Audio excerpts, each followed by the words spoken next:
Halo, kami dari kelompok 2 yang beranggotakan saya, Apriyadina Saruksuk, dan rekan saya, Radis Renete Simbolon, dan rekan saya, Ince Olivia Pangabean. Kami dari Prodi Pendidikan Bahasa dan Sastra Indonesia, jurusan Pendidikan Bahasa Indonesia, Fakultas Bahasa dan Seni, Universitas Negeri Medan. Di sini kami akan membuat video project dari mata kuliah Strategi Pembelajaran Bahasa Indonesia yang diampu oleh Ibu dosen Dr. Anda Rosdiana Siregar, MPD. Di sini kami memilih strategi pembelajaran bahasa Indonesia yang aktif dan kreatif melalui pembelajaran berbasis digital. Mengapa kami memilih strategi ini? Karena strategi ini dapat membantu siswa dalam mengembangkan keterampilan dan pengetahuan berpikir siswa, dan juga membuat siswa agar semakin lebih aktif dan kreatif dalam belajar. Kelebihan dari strategi pembelajaran bahasa Indonesia yang aktif dan kreatif melalui pembelajaran berbasis digital ini, yaitu yang pertama dapat diakses dengan mudah. Karena materi yang digunakan tidak terbatas oleh jarak, ruang, dan waktu, sehingga dapat diakses di mana saja dan kapan saja. Dan yang kedua, waktu belajar peserta didik pun menjadi lebih fleksibel. Peserta didik dapat mengulangi kembali materinya.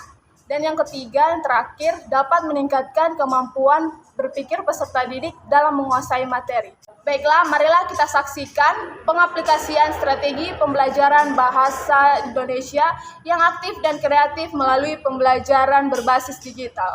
Inilah dia. Selamat pagi anak-anak. Pagi, Bu. Apa kabar? Kabar baik, Bu. Baik, Bu. Iya.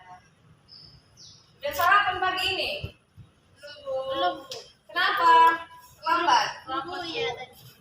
Oh iya, baiklah, sebelum kita memulai pelajaran kita pada hari ini, ada baiknya kita berdoa sejenak menurut agama dan kepercayaan kita masing-masing. Doa dimulai. Berdoa selesai. Oke, selanjutnya kita akan absen dulu ya sebelum mulai pelajaran. Oke, saya mulai. Apriyadina, Hadir, Bu. Dike Dalia, Hadir, Bu. Mia Praini. Hadir, Bu. Oke, semua hadir ya. Hadir, Bu. Oke, selanjutnya pembelajaran akan disampaikan oleh Ibu Ince Olivia. Dan hari ini kita belajar tentang materinya itu teks deskripsi yang sudah Ibu kirim pada kalian di grup WA ya tadi malam ya PPT-nya. Iya, Bu. Ya, silakan dibuka pakai laptopnya semuanya. Silakan dicek materinya dulu. Dari Ibu jelaskan.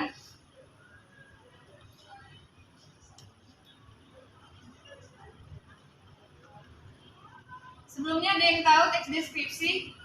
Saya, Bu. Ya, silakan Mia jelaskan sedikit apa teks deskripsi. Menurut saya, teks deskripsi itu menjabarkan suatu fenomena alam tentang benda atau bisa juga pengalaman pribadi. Ada yang lain yang tahu selain Mia? Menurut Kamus Besar Bahasa Indonesia, teks deskripsi itu adalah suatu penggambaran atau pemaparan dengan kata-kata yang secara jelas dan terperinci. Yang dideskripsikan itu disebut dengan objek. Nah, objek yang dimaksud itu yang dapat ditangkap dengan panca indera. Gitu. Jadi, Bu, itu tadi pengertian teks deskripsi dari Kamus Besar Bahasa Indonesia. Jadi, secara umumnya teks deskripsi itu bagaimana? Secara umumnya, teks deskripsi itu adalah teks yang penggambaran suatu objek, baik makhluk hidup, benda, tempat, ataupun peristiwa secara terperinci.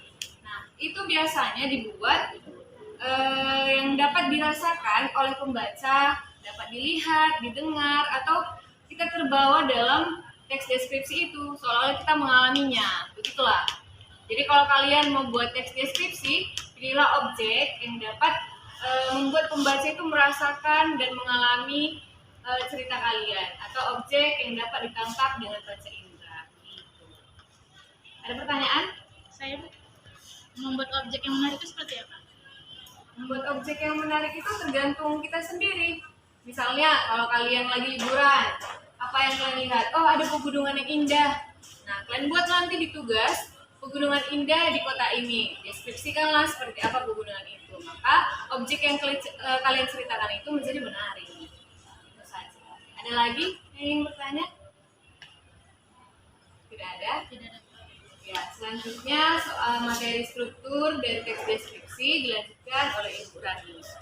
Baik, saya di sini akan melanjutkan mengenai bagaimana dan apa itu struktur teks deskripsi. Sebelumnya ada yang tahu apa itu struktur teks deskripsi?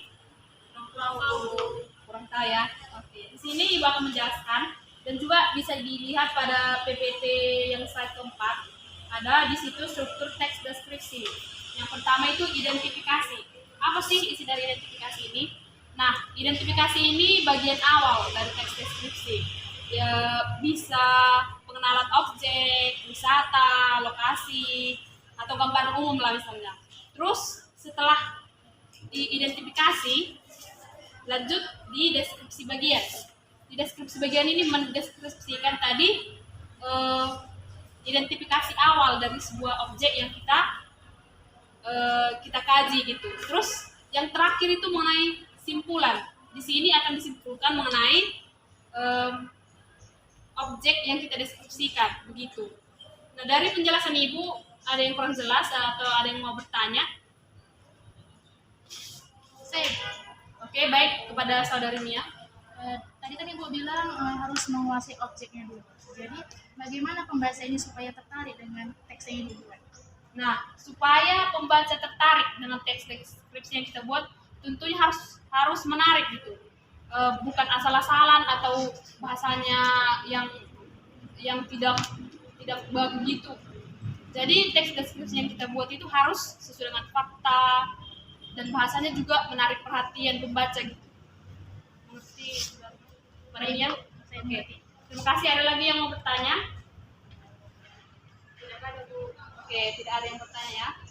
Oke, demikianlah pembelajaran kita mengenai teks deskripsi. Tadi sudah ada dijelaskan Ibu Tinci Olivia mengenai pengertian atau definisi dari teks deskripsi, dan saya juga tadi sudah menjelaskan strukturnya. Saya akan memberikan penugasan kepada kalian semua, yaitu carilah atau buatlah teks deskripsi sendiri, terus identifikasi struktur dan teks deskripsi yang kalian buat, yang mana bagian identifikasinya, yang mana bagian deskripsi bagian, dan yang mana bagian simpulannya. Oke, itu nanti dikumpulkan lewat WA grup yang dikumpul pada minggu depan. Oke. Sekian pembelajaran kita hari ini. Sebelum kita menutup atau keluar dari kelas ini, ada baiknya kita berdoa dulu. Dipimpin oleh Ibu Tinci Olivia. Baik, terakhirlah sudah pembelajaran kita pada pagi hari ini. Marilah kita berdoa menurut agama dan kepercayaan kita masing-masing. Berdoa.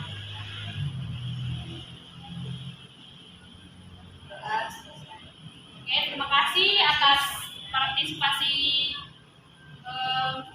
siswa-siswa sekalian. Terima kasih. Sudah bisa pulang ya. Iya, Bu.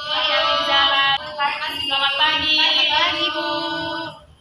Demikianlah video dari penerapan strategi pembelajaran bahasa Indonesia yang aktif dan kreatif melalui pembelajaran berbasis digital. Adapun kekurangan dari strategi pembelajaran bahasa Indonesia yang aktif dan kreatif melalui pembelajaran berbasis digital ini yaitu yang pertama terkait masalah jaringan yang buruk.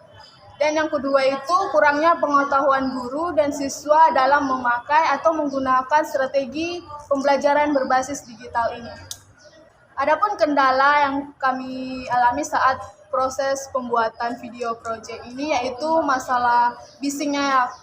Karena kami melakukan video ini di kampus, jadi ada suara bising dari luar, suara motor, mobil yang berlewatan, jadi terdengarlah di video ini. Tapi kami sudah berusaha semaksimal mungkin untuk membuat video ini agar menjadi lebih baik. Ini kami akan menjelaskan peran dari tiap-tiap anggota dari kelompok kami. Saya sendiri Apriyadina Saruksuk berperan sebagai murid, dan rekan saya Rani Sreneta Simbolon berperan sebagai guru yang mengajarkan mengenai struktur teks deskripsi. dan rekan saya Tinci Olivia Panggabean berperan sebagai guru yang menjelaskan tentang definisi dari materi teks deskripsi.